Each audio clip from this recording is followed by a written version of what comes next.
회장님, 오늘 브리핑은 지금 시장이 열광하는 우주 산업의 이면에 감춰진 아직 그 누구도 가격표를 붙이지 않은 치명적인 리스크에 대한 심층 보고입니다. 오늘 이 심의분 브리핑을 끝까지 들으시면 이 산업의 장밋빛 전망 뒤에 숨겨진 세 가지 시한폭탄을 미리 제거하고 향후 전작 수립에 결정적인 인사이트를 확보하시게 될 겁니다. 시간 아껴드리는 주식비서 론입니다. 회장님, 지금 보시는 이 이미지가 바로 시장이 열광하는 이유입니다. 모두가 우주를 제2의 인터넷 혁명이라 말하고 있습니다.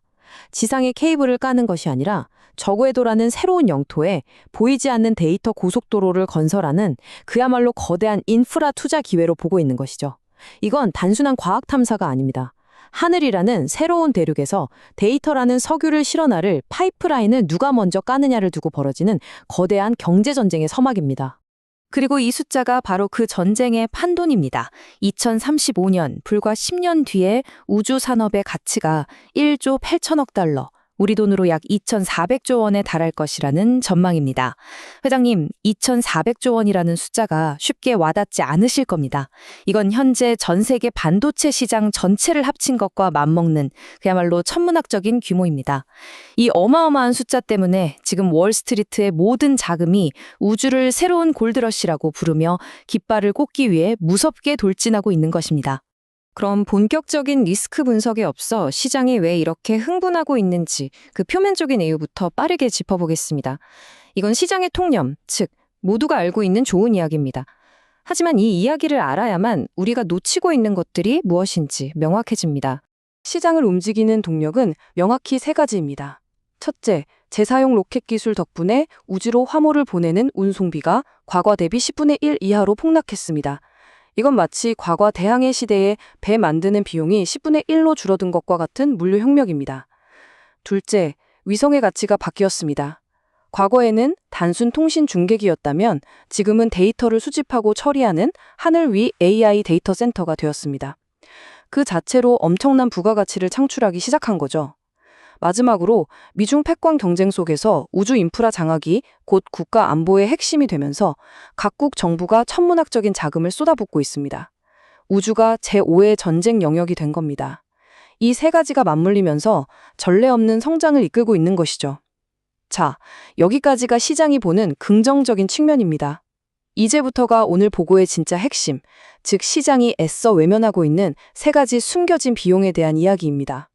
회장님, 지금부터 보실 첫 번째 리스크는 이 화려한 성장 모델의 근간을 흔들 수 있는 매우 현실적인 경제적 문제입니다. 솔직히 말씀드리면 시장은 아직 이 비용을 제대로 계산기에 놓고 있지 않습니다. 바로 교체 쳇바퀴라는 개념입니다. 처음엔 저도 이 산업의 성장성에만 주목했습니다. 그런데 재무 모델을 깊게 들여다보니 이상한 점이 발견됐습니다. 과거의 통신위성은 한 번 쏘면 15년, 길게는 20년까지 사용했습니다. 감가상각 기간이 충분했죠.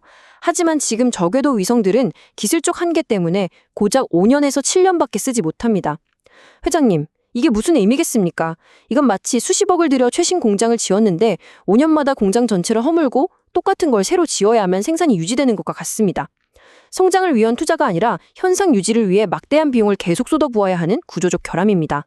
자, 그럼 이 비용이 얼마나 무서운지 숫자로 직접 확인해 보시겠습니다. 현재 시장을 주도하는 한 기업이 계획 중인 단일 위성망의 규모가 무려 42,000기입니다. 이게 얼마나 엄청난 숫자냐면 어지간한 중소국가의 전체 제조업이 몇 년간 매달려야 만들 수 있는 규모입니다. 그리고 이 42,000개의 위성 하나하나의 수명이 바로 이겁니다. 평균 5년, 길어야 7년입니다.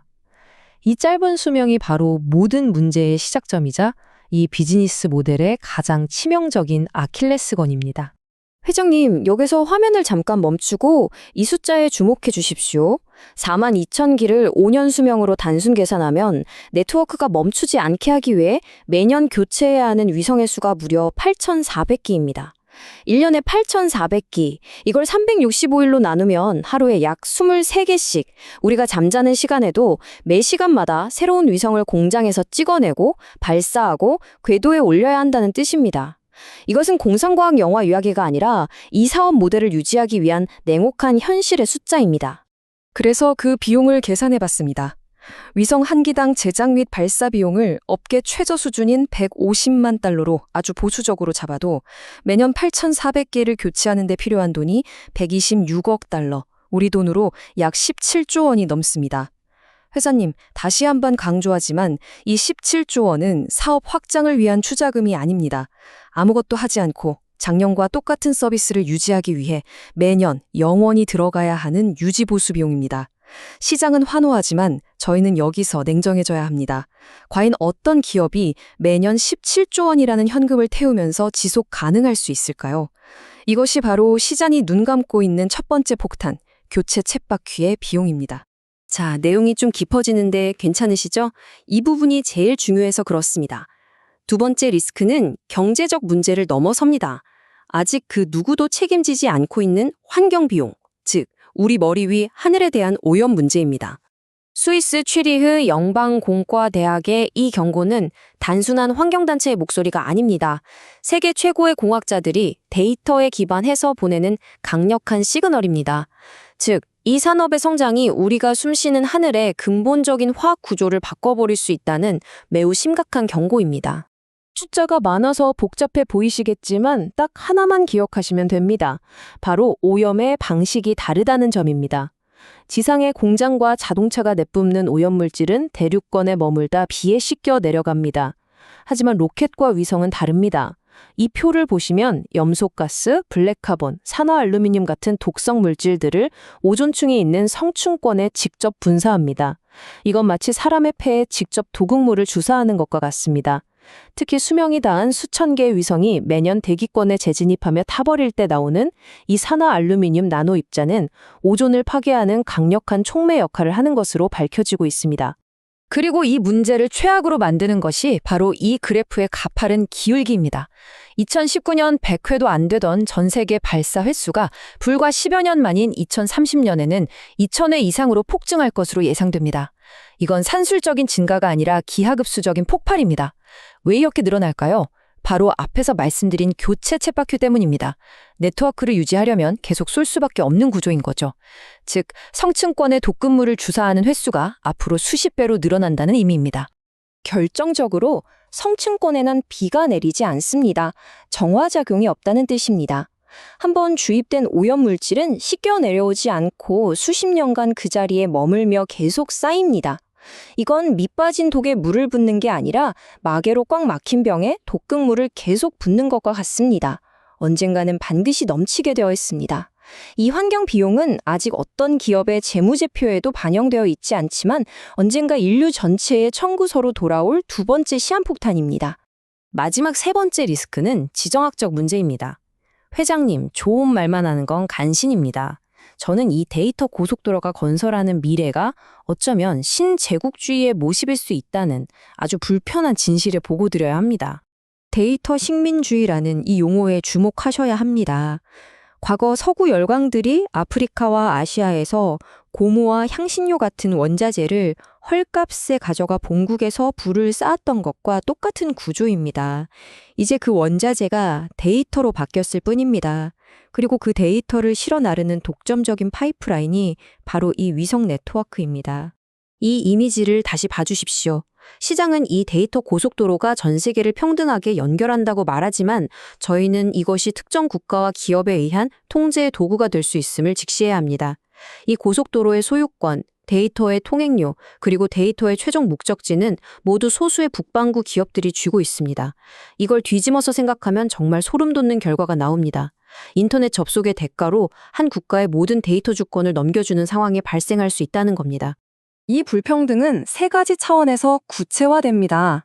첫째, 인프라 종속입니다. 바로 옆 나라와 통신하는데 굳이 수천 킬로미터 떨어진 유럽을 거쳐야 하는 비효율과 통제 가능성. 둘째, AI 알고리즘의 편향입니다.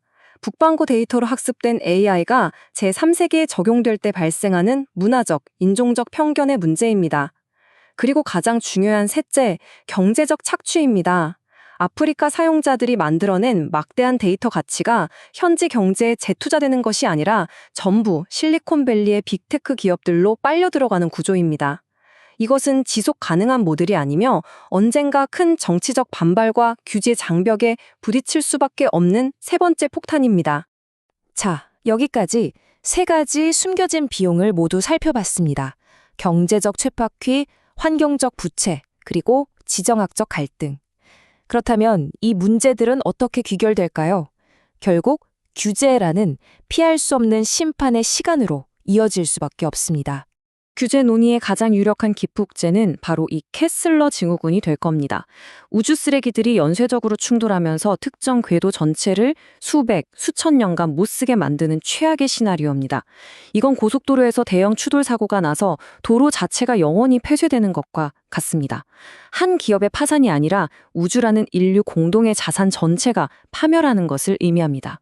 하지만 회장님, 이 캐슬러 증후군 논쟁의 이면을 보셔야 합니다. 한편에서는 이것이 실제하는 과학적 위협이라며 강력한 규제를 촉구하지만 다른 한편에서는 이미 시장을 장악한 선발주자들이 이 공포를 규제 무기로 활용하고 있다는 분석이 나옵니다. 후발주자들이 시장에 진입하지 못하도록 높은 환경 기준과 같은 진입 장벽을 세우는 사다리 걷어차기 전략이라는 것이죠. 이건 과학적 논쟁인 동시에 하늘의 영토를 차지하기 위한 보이지 않는 치열한 정치 싸움입니다. 지금 상황은 정확히 서부 개척 시대와 같습니다. 법보다 총이 먼저인 무법지대입니다. 이 인용문처럼 자율규제라는 그럴듯한 이름 아래 각자 자국의 이익만을 대변하고 있습니다. 하지만 이 위험한 게임은 영원히 계속될 수 없습니다. 한번 큰 사고가 터지면 상상 이상으로 강력한 국제규제가 급작스럽게 도입될 것이고 그때가 되면 현재의 비즈니스 모델 자체가 하루아침에 무너지는 기업들이 속출할 것입니다. 오늘 보고를 정리하겠습니다. 시장은 우주산업의 빛나는 성장만을 보고 있지만 그 이면에는 교체 쳇바퀴라는 경제적 시한폭탄, 성층권 오염이라는 환경적 부채, 그리고 데이터 식민주의라는 지정학적 갈등이 숨어 있습니다. 따라서 우리에게 진짜 중요한 질문은 누가 이 경쟁에서 이길 것인가가 아닙니다. 진짜 질문은 이것입니다. 우주라는 새로운 공유지의 규칙이 과연 어떻게 만들어질 것이며 그 과정에서 발생하는 예측 불가능한 리스크에 우리는 어떻게 대비해야 하는가? 오늘 심층 보고는 여기까지입니다. 공개 자료 기준의 해석이며 최종 결제는 회장님의 몫입니다. 더 디테일한 근거 자료는 아래 설명란의 링크를 확인해 주십시오. 시간 아껴드리는 주식 배설론이었습니다. 성투하십시오.